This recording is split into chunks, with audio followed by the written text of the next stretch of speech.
Hello दोस्तों, आज हम हिंदी संरचना वाक्य रचना पढ़ेंगे, जो कि बिहार 9th-10th स्टेट में है।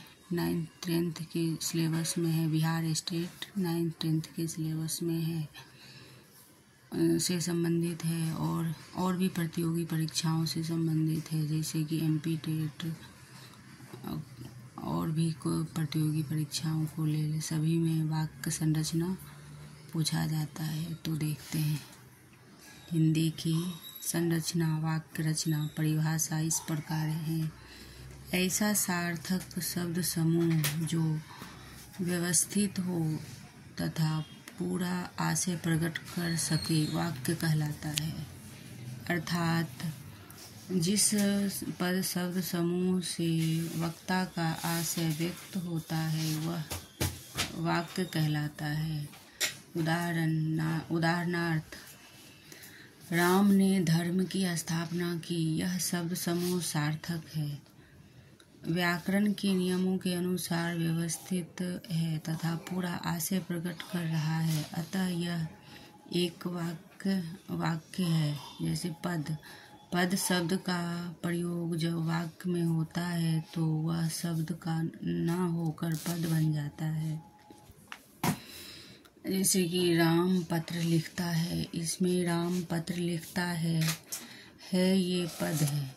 वाक्य के घटक जिन अवयवों को मिलाकर वाक्य की रचना होती है उन्हें वाक्य के अंग या घटक कहते हैं।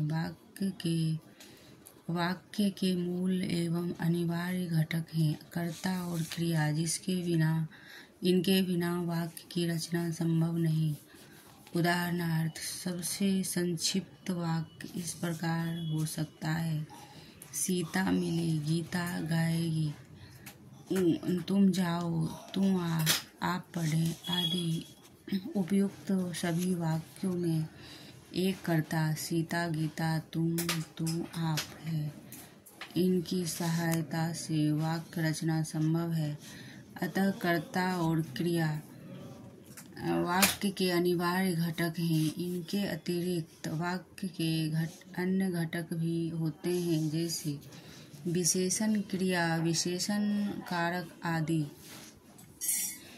ये घटक आवश्यकतानुसार आते हैं। इन्हें ऐच्छिक घटक कहा जाता है।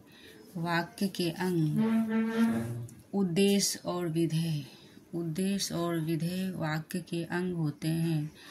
कर्ता और क्रिया पक्ष के अनुसार वाक्य के दो पक्ष हो जाते हैं: उद्देश्य और विधेय। उद्देश्य वाक्य में जिसके बारे में कुछ कहा गया हो उसे उद्देश्य कहते हैं। इसके अंतर्गत कर्ता तथा कर्ता विस्तार, विशेषण, संबंध बोधक, भाव बोधक आदि आ जाते हैं। विधेय उद्देश्य के विषय में जो कुछ कहा जाए उसे विधेय कहते हैं। इसके अंतर्गत क्रिया विस्तार, कर्म विस्तार आदि आ जाते हैं। उदाहरणार्थ, इस कक्षा का सर्वश्रेष्ठ धावक धर्मेंद्र प्रतियोगिता में भाग लेगा। इस वाक्य में उद्देश्य है। इस कक्षा का सर्वश्रेष्ठ धावक धर्मेंद्र विधेय है, प्रतियोगिता में भाग लेगा। अब देखते हैं उद्देश्य मोहन, विधेय बीमार। उद्देश्य जगदीश ने मोहन को अपना साथी चुना। उद्देश्य में मैं मेरठ में रहने वाले एक मित्र को मिला था।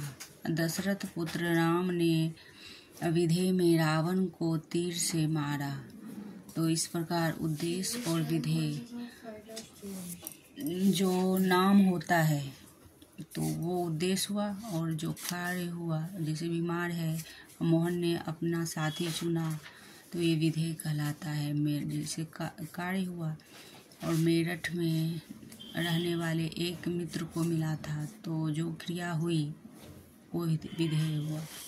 अब इसी प्रकार अन्वय देखते हैं क्या है। अन्वय का तात्पर्य है मेल या अनुरूपता। अन्वय तो साथियों इस प्रकार के से आ जाता है परीक्षाओं में, और यदि डिटेल से पढ़ा नहीं रहता है तो अपन लगता है कहाँ से ये शब्द आया। तो देखिए, अन्वय, अन्वय का तात्पर्य है मेल या अनुरूपता, वाक्य के भेद की क्रिया का उसके लिंग, वचन, काल तथा पुरुष के अनुरूप होना अन्वय कहलाता है। अन्वय को अन्विति भी कहते हैं। अन्वय संबंधी महत्वपूर्ण नियम इस प्रकार हैं। कर्ता क्रिया अन्वय, तो जिस कार्य में कर्ता विभक्ति रहित हो वह क्रिया कर्ता के रूप में प्रयुक्त होते हैं।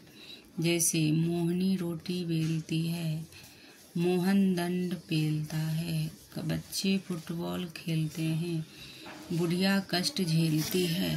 तो इस प्रकार कर्ता क्रिया अन्वय हुआ। और कर्म क्रिया, तो कर्म क्रिया में क्या आएगा?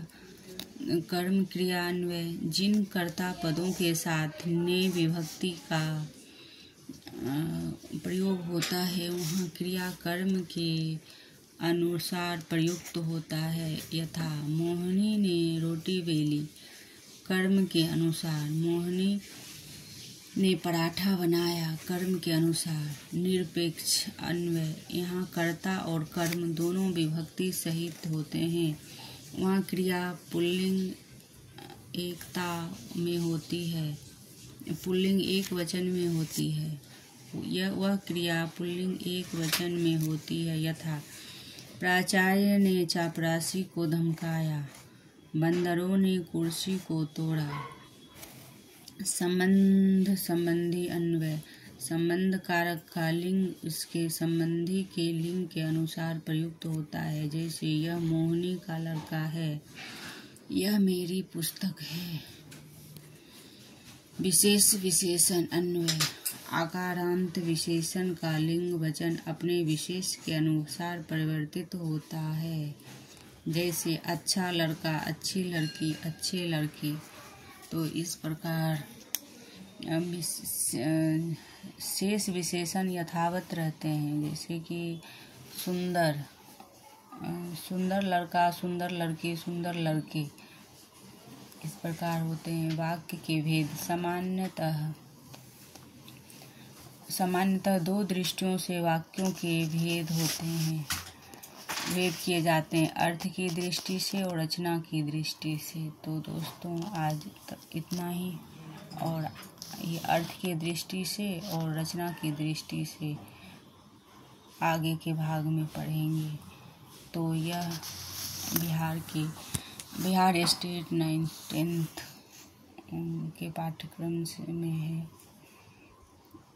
तो आगे के लिए सब्सक्राइब कीजिए।